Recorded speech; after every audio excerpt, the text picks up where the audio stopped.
Iya. Iya, assalamualaikum warahmatullahi wabarakatuh teman-teman. Waalaikumsalam. Balik lagi dengan Bu Andi Neni. Ya, kemarin kita ketemu di hotel waktu ada acara ulang tahun Nasdem. Iya. Kita ngomong soal Pak Anies waktu itu. Dan sekarang saya alhamdulillah bisa berkunjung ke kediamannya Bu Andi Neni di Bandung ya.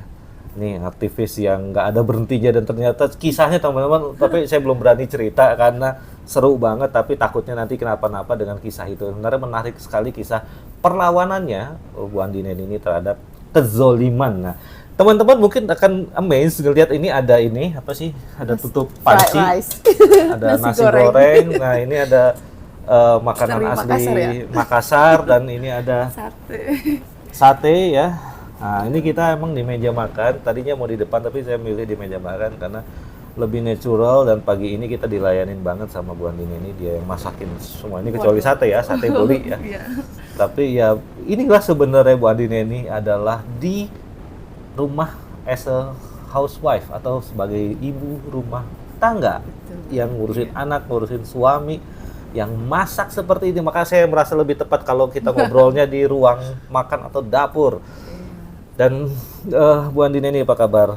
Alhamdulillah Bang Haji, alhamdulillah beliau datang ya semalam, tapi mohon maaf Bang Haji, saya ada kegiatan yang lain, saya nyampe rumah jam 11 malam. Alhamdulillah, tapi pagi-pagi bisa ketemu dan sebentar lagi berangkat lagi ya, kita sama-sama berangkat. Ya, jadi di video sebelumnya yang kita ngobrol soal bagaimana jika Pak Anies gagal nyapres, itu lumayan ya, udah waktu kemarin tuh sekitar 24.000 yang nonton, dan kita buat terus itu banyak komentar-komentar ya, terutama dari kaum cebong. Ya. Itu udah pasti. Ya, apa ya? Menurut saya sih emang harus diterusin, dan kita akan ngobrol saat ini atau karena konteksnya, karena setting tempatnya ini adalah dapur, maka sebenarnya ada hal yang penting menurut saya, yaitu soal keperempuanan. Nah, perempuanan nih Bu Andini ini, keperempuanan dan aktivisme gitu. Saya selalu yakin bahwa perempuan by nature dia memiliki rasa keadilan yang lebih kuat. Karena apa? Karena by nature perempuan itu sudah harus adil sejak dia mengandung.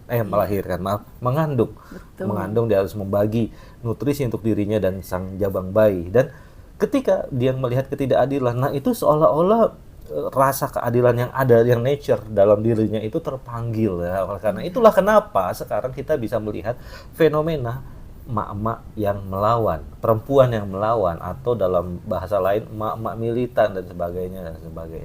Yang tentu saja terlihat seolah-olah hanya menjadi cheerleaders dari misalnya capres-capres tertentu. 2019 kita lihat misalnya, dan sekarang misalnya itu kan cheerleadersnya let's say Pak Anies gitu kan ya. Tapi sebenarnya menurut saya bukan itu sih. Karena emang mereka bergerak bukan karena sekadar mau hura-hura rame-ramean ya, foto-foto sama Pak Anies atau sebagainya, bukan itu saya yakin ya. Karena itu mari kita gali rasa keadilan di dalam diri seorang Ibu Andini ini yang sebelumnya sudah bisa cerita bahwa ini aktivis yang cukup senior dan banyak kiprahnya ya, oposisi. Nah, Bu Andini ini ngelihat ya, emang ada ketidakadilan ya sekarang ini. Iya, betul. Terutama untuk masyarakat kecil ya. Iya. Jadi gini, saya melihat di negeri ini tuh sedang tidak baik-baik saja ya Bang. Karena ketidakadilan yang saya lihat itu sungguh luar biasa gitu loh. Kenapa? Ada beberapa kaum yang di situ istilahnya sudah, ya kalau dibilang menghabiskan ya, mau uang negara, mau korupsi atau apa. Sementara ada yang sisi rakyat yang sangat membutuhkan, makan pun masih susah di jalanan, bahkan di masyarakat itu sendiri ada sampai bensin juga naik, segala naik, itu sudah sangat luar biasa. Saya pikir dalam hal ini di negeri ini lebih mementingkan kepentingan asing yang saya lihat ini ya, karena banyaknya dari negeri Cina yang datang, sementara pribumi sendiri itu dikeluarkan dari kerjanya gitu dan sebagainya. Saya merasa terpanggil ya, panggilan jiwa saya itu untuk ya selama ini sudah cukup lama ya nggak podcast ya, saum dulu lah ya, puasa dulu. Tapi alhamdulillah Bang Haji ini memang luar biasa, sampai ya berkenan gitu ya ke sini gitu. Jadi alhamdulillah kita bisa ngobrol bareng. Cuma untuk masalah rezim ini ya memang saya berada di oposisi, Bang. Kenapa? Saya melihat ketidakberesan di negeri ini, itu saja. Sebenarnya kita lebih berfokus pada ketidakadilan ya. Iya. Tadi kan soal ada diduga ada imigrasi dari Cina yang mengambil banyak pekerjaan di tanah air. Kan? Betul. Tapi sebenarnya kan kalau di Bandung nggak kelihatan tuh. Iya, cukup tidak kelihatan. Namun secara nyata saya sendiri lihat ya di Polewali Mandar, di Kalimantan itu sungguh luar biasa. Bahkan saya pernah membuat surat dari DPD LSM Pendidikan untuk ke Setnek ya waktu itu, bahwa kenapa tenaga kerja ini diadakan undang-undang Omnibus Law ya waktu itu. Sampai saya buat surat itu. Tapi surat saya terabaikan mungkin ya, nggak tahu ditumpuk atau Pak Jokowi membaca walau alam bisawab ataukah apa? Karena saya mengajukan itu surat itu dari DPD LSM Pendidikan. Kebetulan saya sebagai ketua DPD-nya. Ya. Iya. Tapi kan sebenarnya kita langsung aja sebenarnya soal TK Cina itu mungkin di perkotaan seperti Bandung, Jakarta, dan kota-kota besar lainnya di Indonesia nggak begitu merasakan karena biasanya itu adanya di daerah-daerah pedalaman pertambangan. Nah, tapi kan kita sebenarnya merasa nih ketimpangan ya, dan biaya-biaya yang makin mahal dan seolah-olah kita membayar semuanya. Utang negara terutama dari pajak ya. Utang negara kita yang terus membengkak. Sebenarnya sekarang kita nggak baik-baik saja kan sebenarnya dari sudut pandang seorang ibu-ibu rumah tangga. Iya, betul sekali. Sebagai ibu rumah tangga saya merasa terasa sekali, Bang Haji ya, di sini itu mulai dari kebutuhan pokok, dari minyak goreng, dari segala macam, apalagi kalau dibilang motor atau mobil tentunya pasti udah bahan bakar ya, itu naik. Katanya ada subsidi, namun saya lihat tidak secara merata ya, itu apakah subsidinya itu yang bagaimana, saya juga kurang paham dengan hal subsidi itu, karena kalau dibilang ada, namun tidak juga semuanya merata gitu. Itu yang pertama. Yang kedua itu saya lihat beberapa hal yang ada di negeri ini sangat menonjol. Memang kita tidak semua menyampaikan bahwa sosok yang datang itu Cina ini, tidak, karena Cina itu ada juga pribumi yang memang sudah tanah air di Indonesia ya, dan ada juga yang sudah sangat NKRI juga dan memang bela Indonesia juga ya gitu.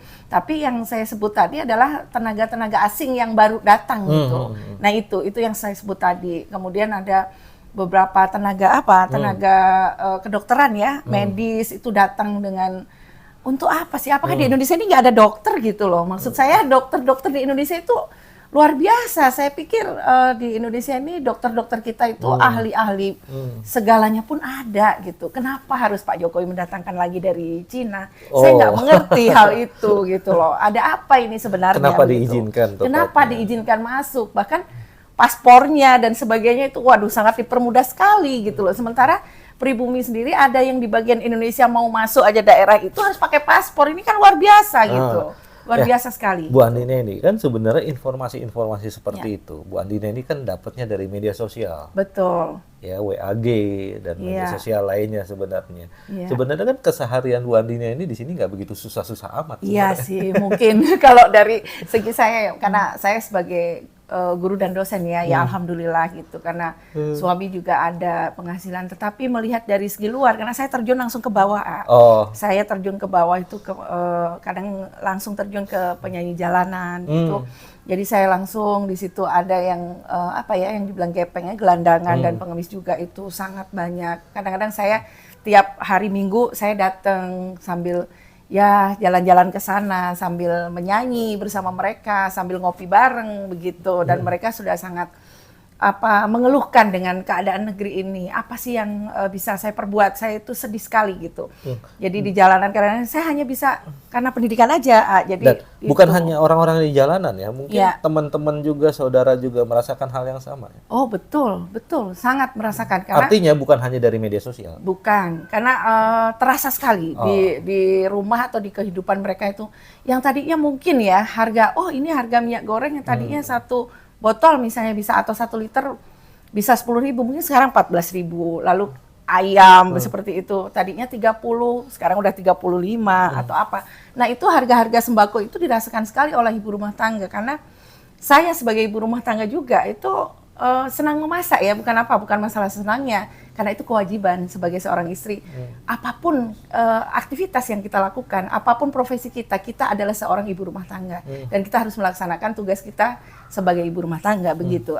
Begitu. Ya, sebenarnya meskipun sebenarnya yang namanya inflasi itu terjadi dan pasti harga-harga akan naik, harga-harga itu nggak akan turun, satu hal ya. Tapi sebenarnya beban masyarakat saat ini bagi saya yang memang personal opinion, personal teman-teman juga mungkin merasa seperti itu. Beban masyarakat tuh makin besar, misalnya pajak, belum lagi utang luar negeri yang terus meningkat sehingga pembayaran untuk utang luar negeri juga kan dibebanin ke pajak yang kita bayarkan. Dan gitu macam-macam ya, ada BPJS kalau nunggak harus bayar dendanya. Betul. Wah, jadi kayaknya masyarakat terbebani nih. Dan gitu kemarin waktu zaman pandemi misalnya ada PCR dan antigen yang harus bayar. Ternyata HPP-nya nggak semahal itu. Dulu PCR tuh sampai 1 juta, atau sekarang 250 juga jadi. Gitu kan. Ini jadi berapa harganya aslinya sebenarnya gitu kan? Nah, kok seolah-olah nih rakyat diperah ya? Iya, betul. Betul sekali itu, Bang. Saya merasakan sekali ketika saya pergi ke Balikpapan itu PCR itu harga masih 900 kalau nggak salah itu, Bang. Itu PCR, belum lagi yang lain-lain. Saya pikir gini, tiket pesawat dengan PCR kok lebih hampir sebanding gitu. Saya bilang sebenarnya pemerintah ini bagaimana sih terhadap rakyatnya? Kalau di negeri lain yang saya lihat itu pemerintah itu lebih mengutamakan kepada rakyatnya, yaitu kesejahteraan rakyat gitu ya. Namun saya merasa di negeri ini ya memang yang bagian sejahtera, yang bagian kurang. Jadi ada beberapa hal yang saya lihat di sini, yang sejahtera pun sejahtera di Indonesia, sangat sejahtera, tapi yang kekurangan pun masih banyak. Artinya Bu Andini ini melihat ketimpangan yang kian menjadi-jadi di setidaknya 8 tahun terakhir, 7 tahun atau 8 tahun terakhir. Betul. Benar kan? Iya, betul, 8 tahun oleh terakhir. karena itu, Bu Andini kan tadi menyatakan dirinya as an opposition, sebagai oposisi. Tapi sebenarnya oposisi terhadap ketidakadilan, not only karena misalnya personal Pak Presiden J yang sekarang gitu. Enggak kan, bukan itu sebenarnya kan. Bukan masalah bukan karena membenci. Bukan sama sekali. Saya tidak pernah membenci Presiden Jokowi. Bahkan saya adalah penggugatnya beliau ya. Yang gitu ya. Cuma saya menggugat itu hanya karena apa? Tolonglah, saya pikir Bapak kan yang realitas saja begitu. Tidak usahlah artinya menyampaikan hal yang sebenarnya tidak ada begitu, Pak. Ini contoh kecil aja. SMK itu mana sih buktinya, bentuknya di mana gitu, itu satu. Lalu apa sih dengan kalimat-kalimat 11 triliun ada di dalam saku saya? Sebenarnya hal seperti itu mengundang polemik-polemik, Pak. Mohon izin ya, Pak. Saya tidak membenci Bapak, saya senang Bapak sebagai presiden, namun tanda kutip gitu, Pak. Tolong bawa rakyat Indonesia ini ke arah yang lebih baik begitu. Nah, makanya kenapa saya ada di oposisi ini, karena memang ketimpangan-ketimpangan yang saya alami ini sangat terasa sekali begitu. Itu, Bang Haji, gitu. Jadi bukan karena membenci presiden, tidak sama sekali gitu. Justru karena sayang sama Presiden J. Betul. Justru kita ingin beliau menjadi pribadi yang lebih baik ke depan ya. Kalau misalnya pernah berjanji di waktu kampanye gitu ya, kalau bisa ditepatin kan pasti keren banget nih Presiden J. Atau kalau emang nggak bisa ditepatin, ya diklarifikasi lah. Gitu teman-teman. Jadi sebenarnya kita semua menyayangi Presiden J. Gitu kan. Makanya kemarin Nasdem kan bilang tetap di kubu. Pak Surya Paloh ya. Nih teman-teman, lagi-lagi saya mau menggali sebenarnya natural by nature seorang ibu rumah tangga itu hatinya tergerak. Jadi sebenarnya ibu rumah tangga yang lain juga bisa seperti ini. Cuma memang nggak semua memiliki kesadaran. Betul. Ya. Karena panggilan jiwa itu ya. Bu Andini ini dulu HMI atau apa? Kalau saya sih nggak masuk HMI, tapi untuk aktivis ya, tapi tidak masuk organisasi apapun, karena saya emang terjun dari mahasiswa. Kalau ada ketimpangan apa waktu itu di 98, 95, ya itu saya turun, tapi saya tidak mau jadi sosok yang paling di depan gitu, karena ya tanda kutip suami saya ya gitu, masih menjaga lah suami saya begitu. Wah, artinya memang jiwa aktivisnya udah ada dari 95. dari Iya. tahun 90-an Iya. teman-teman. Jadi Iya. diwajari. Tapi ini bisa jadi inspirasi sebenarnya untuk ibu rumah tangga yang lain. Betul. Mungkin Adit ini bisa punya saran ya kepada ibu rumah tangga. Ya, ibu rumah Iya. tangga sebenarnya nggak harus ikut demo ya menurut Betul. saya, karena pasti setiap rumah tangga memiliki persepsi yang berbeda atau peraturan yang berbeda terkait Iya. demo. Belum tentu suaminya ngizinin Iya, misalnya betul. dan sebagainya dan sebagainya. Nah, mungkin gimana nih Bu Andin ini ya, kalau kita ingin mengubah negeri ini menjadi lebih baik, apa yang bisa ibu-ibu rumah tangga lakukan Iya, sebenarnya? sepertinya ibu-ibu rumah tangga itu sudah mulai sadar ya saat ini, sudah mulai sadar walaupun tidak semuanya. Ya, walaupun tidak semuanya, karena ada yang beberapa ibu rumah tangga yang sudah terpanggil jiwanya itu selalu turun di lapangan. Bahkan saya turun itu bersama emak-emak juga. Saya yang berkali saya sampaikan Bang Aji bahwa korlapnya emak-emak Jabar ya saya di depan Gedung Sate saat itu, pernah di depan KPU dan lain-lain itu. Tapi insya Allah mereka tidak hanya sekedar berkoar gitu ya, tapi mereka itu ingin menyampaikan aspirasinya, bagaimana sih kok di negeri ini seperti ini, tolonglah gitu. Ya saya juga menyadari mereka bagaimana berorasi di bersama emak-emak itu karena ingin menyampaikan sesuatu hal yang sebenarnya memang negeri sedang tidak baik-baik saja itu sih sebenarnya. Namun terkadang ya ada juga yang tidak, sebagian di prodi kita juga ya maklum lah kan, ada dari pihak yang orang menyampaikan ini kadrun, ini kampret dan ini buser, ini padahal kalau kita bersatu itu alangkah indahnya. Seandainya kita bersatu, dan bersatu itu mengingatkan juga ke negeri ini yang sedang tidak baik-baik saja, bukan berarti si cebong malah semakin berkoar, lalu si kampret dibully terus, atau yang tadi disebutnya kadrun dan mengkriminalisasi ulama ya. Ya, jadi seperti itu yang saya lihat selama ini. Tapi ya mudah-mudahan kedepannya bisa lebih baik lagi ya dengan ya presiden yang kita harapkan. Mohon maaf, presiden yang kita harapkan ini sungguh luar biasa gitu. Ya, nggak apa-apa, sebutin aja. Iya, Pak Anies Baswedan ya, tentunya. Ya, jadi hari ini ada beberapa agenda sampai besok sebenarnya Pak Anies di Tasik dan Ciamis ya. Ibu Andin ini sebenarnya ingin sekali ikut, tapi hari ini beliau ada tugas kepanitiaan yang nggak bisa ditinggalkan, dan mungkin besok kalau bisa ikut di Ciamis kita ikut. Tapi memang itu ada people power yang saya lihat di sana. Jadi teman-teman yang pengkritik Pak Anies mungkin I was there before, tapi saya ngelihat ada people power yang terbentuk bersama Pak Anies saat ini ya. Jadi saya justru tidak melihat di sisi Pak Aniesnya, tapi di kebangkitan dan di optimisme, di harapan yang tumbuh di sebagian, belum semua, tapi sebagian dari masyarakat, tapi itu still growing. Karena kemarin dari Laode Basir aja, salah satu relawan, ketua dari relawan Anies, dia bilang ada sekitar 170-an simpul relawan Anies. Dan kalau satu simpul relawan memiliki anggota paling kecil 20 orang aja, ya, dan lumayan, dan terus mereka terus membesar. Dan saya lihat emang perkembangannya cukup menjanjikan saat ini ya. Mudah-mudahan ini akan menjadi kekuatan yang baik untuk menjadi energi yang positif untuk negeri ini ya. Lagi-lagi bukan hanya soal Pak Aniesnya. Gitu. Iya, betul sekali, karena yang saya lihat sekarang belum juga beliau di 2024 sudah betul-betul membludak ya, di mana-mana relawannya itu yang sungguh luar biasa, mau di Medan, mau di Jogja. Kemarin saya lihat di YouTube itu sungguh luar biasa lah. Saya pikir memang sosok beliau itu pantas untuk dijadikan presiden 2024 ya, capres ya maksud saya gitu. Kenapa di dunia internasional pun beliau sudah dipilih, apapun itu sudah included lah kalau Pak Anies mah. Tapi saya tidak mau terlalu ini deh, nanti ada cebong yang luar biasa lagi nanti komennya ya, kepanasan. Tapi nggak apa-apa, terus silakan ya berkomentar negatif di channel ini. Iya. Sok aja. Iya, gitu. Jadi actually I want to say to Mr. Jokowi ya, actually ya, sebenarnya saya pengen banget bicara gitu. If only you want to speak English, I think you can speak Speak with the truth ya, don't be lie, itu aja sih sebenarnya saya kepengennya itu. Sesuatu yang benar, yang itu jujur. saja sih Pak Presiden harapan saya. Jadi rakyat tidak menilai, wah ini pencitraan, ada lagi kamera, roll on, action, waduh luar biasa. Saya hanya tersenyum aja ya, gitu, itu saja. Itu saja pesan saya.